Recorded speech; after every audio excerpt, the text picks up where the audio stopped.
I absolutely love this question. So I'm gonna show you how I make my bows when I do presents, which is perfect for the holidays. Okay, so this is our finished product right here. This is what we want our bow to look like. I'm gonna show you on this smaller kind of like gift here. And I love using sort of like thicker, silky ribbon.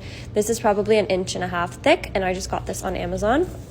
And so what I'm going to start with first is I'm going to kind of like make a little ear on with the kind of like right side of the ribbon.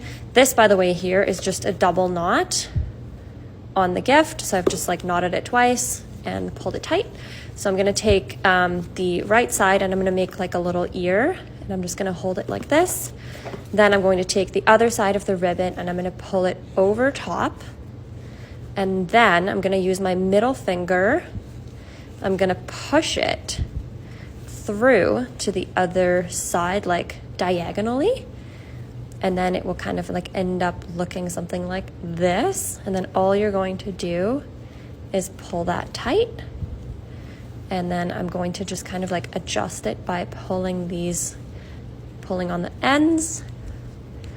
And then what you want to do is just kind of like keep adjusting it until you're happy with the way that it looks. But that is pretty much it. So this is how I do my bows, and you can kind of like keep pulling on them and adjusting them to make it look exactly how you want it to look. So this is a little pink ribbon, and then we've got our little brown ribbon. Yeah, I hope that was helpful.